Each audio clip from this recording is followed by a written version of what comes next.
L'art est capital. L'art, ça va nous sauver aussi. Et il pourrait y en avoir plus. Mais là, par contre, la nature, là, ça va devenir l'urgence. Bonjour Sophie Bocquet, merci d'être venue jusqu'à nous ici au bord de Seine, à Juvisy.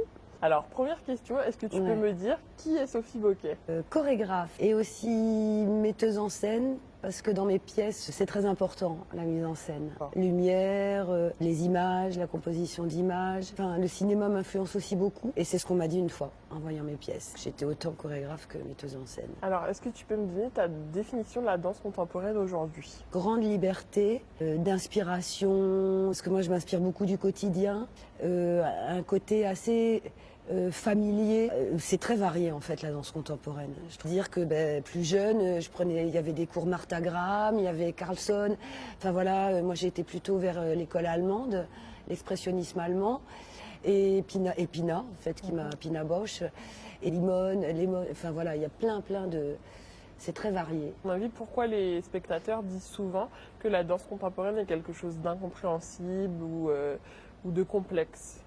Je pense qu'il y a eu, sans faire de clivage, il y a eu un moment des chorégraphes contemporains qui ont mis la barre un peu haute, c'est-à-dire ça dansait plus, il y avait enfin voilà, c'était très elliptique entre guillemets. Et surtout, il y avait une revendication esthétique et formelle, c'est-à-dire vous attendez de la danse, ben non, on va pas danser.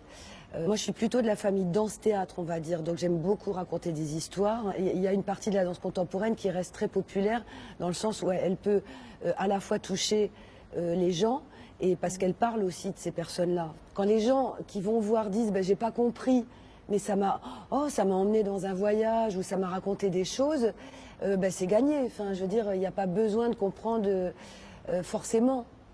Il y a un univers poétique, il y a des images, ils peuvent être touchés par l'énergie des danseurs. Ce qui peut toucher les gens, c'est impalpable de toute manière.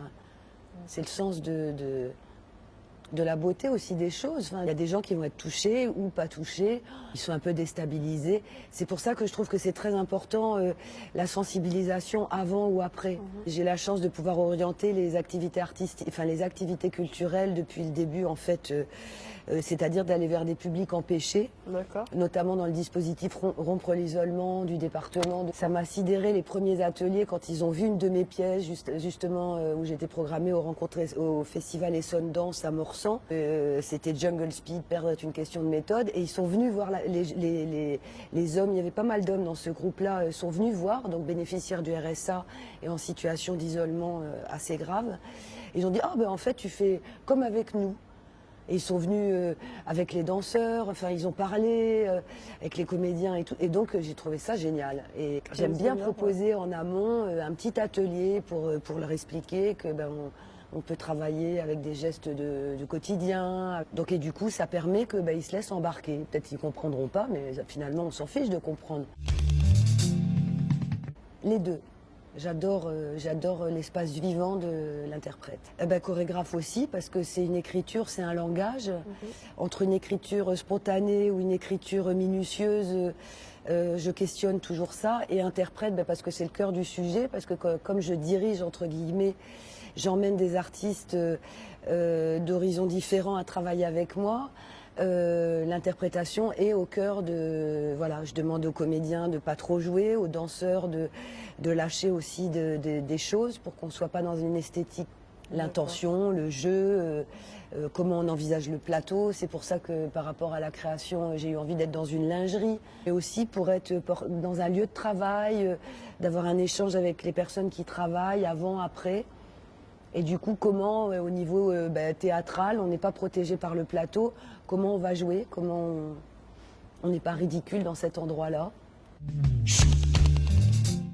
La Rochelle pour la mer. Paris pour l'urbain me fascine. Sa violence autant que sa puissance, quoi. Sa solitude aussi. Et j'ai besoin des gens dans mon métier. J'ai besoin, en tous les cas, ce qui me nourrit, c'est les rencontres. Donc. Là, je peux pas choisir. Parce que je flirte avec les deux. et que j'ai commencé la danse à cause des mots, ou grâce aux mots. Et j'ai fait beaucoup de solos quand j'ai commencé. Je m'ennuie maintenant, non, je m'ennuierais. J'ai vraiment besoin de solliciter une équipe plus que toute seule en fait. J'ai commencé par des solos, c'est très dur. Et pour avoir parlé avec des amis chorégraphes, le solo tout seul en studio, c'est quand même une plongée particulière. Je le referai plus tout de suite. D'accord. Et j'ai un grand plaisir à ouvrir mon travail à d'autres artistes. Agir. Enfin, je veux dire, on peut réfléchir en amont, mais il y a la réalité et l'action directe, c'est toujours le. J'essaie d'être toujours très à l'écoute et vibrante par rapport à ça. De nuit, mais j'aime les petits matins. Je n'ai pas de message artistique. Et dans toutes mes pièces, j'ai jamais voulu mettre de message. Il n'y a pas de leçon, il n'y a pas de « je vais trouver mieux une solution ». Enfin, il n'y a pas. C'est un espèce de constat un peu elliptique, je dirais poétique, frontal. On m'a souvent dit que j'avais des pièces un peu frontales. Je ne mets pas de message en fait. J'ai pas du tout envie de laisser de message. Premier solo, Golden Girl. J'ai eu un bonheur inouï à, pour la première fois, m'accorder de parler sur plateau. Et quand j'ai entendu les gens rire, j'ai eu vraiment un bonheur que m'avait pas procuré le mouvement. Ah ouais, très, très fort. Ce plaisir-là, je suis pas prête de l'oublier. Et j'ai une manière très différente de travailler les deux d'ailleurs. Le mouvement, l'écriture chorégraphique et le texte.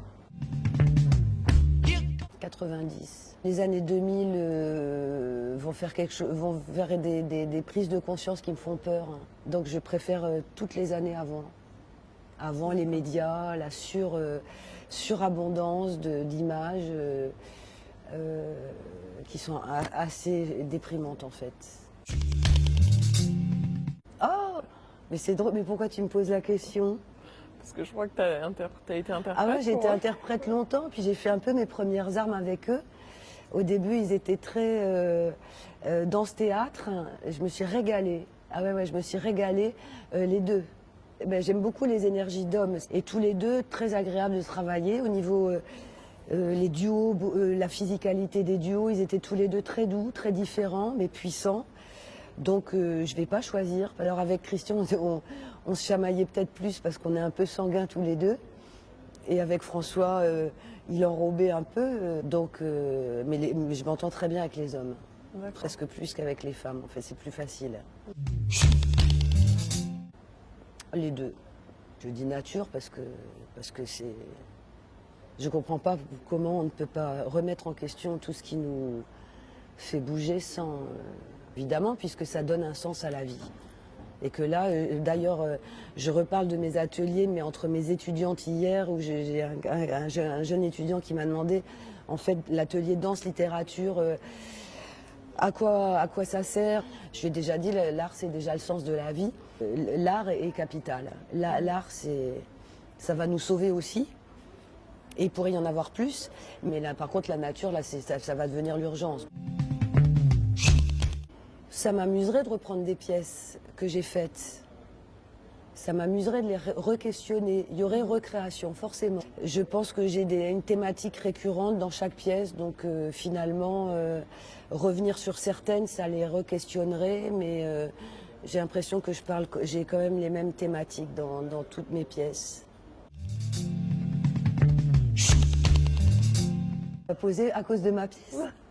Alors, j'ai une nouvelle création, pas de promesse aujourd'hui, je dirais pas de promesse, jamais de promesse, mais on peut regarder par la fenêtre, je pense qu'on peut rêver.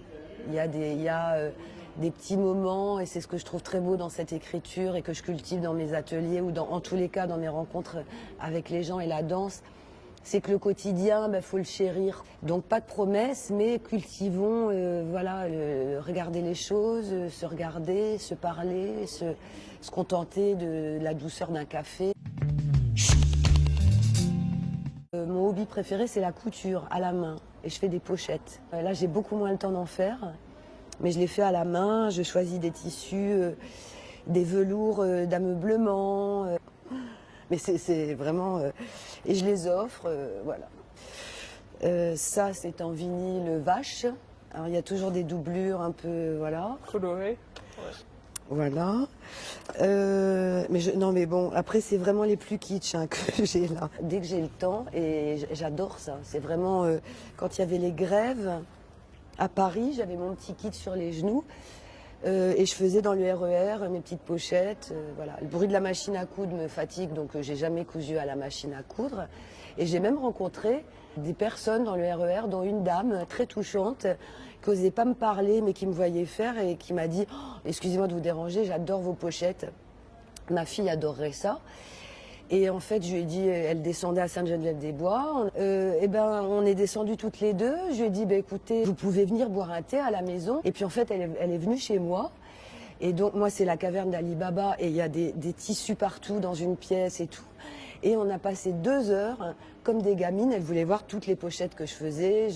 Il y en a même que je commande par des sites des États-Unis où c'est des BD avec des bulles. Enfin, j'ai un vrai délire sur les pochettes. Et donc, on est devenus amis. D'accord. Voilà. Ouais, okay. Et on était comme 2 gamines à regarder les pochettes qu'elle adorait. Je te remercie Sophie pour cette interview. Non, mais écoute, Et puis on te retrouve dans le festival prochainement.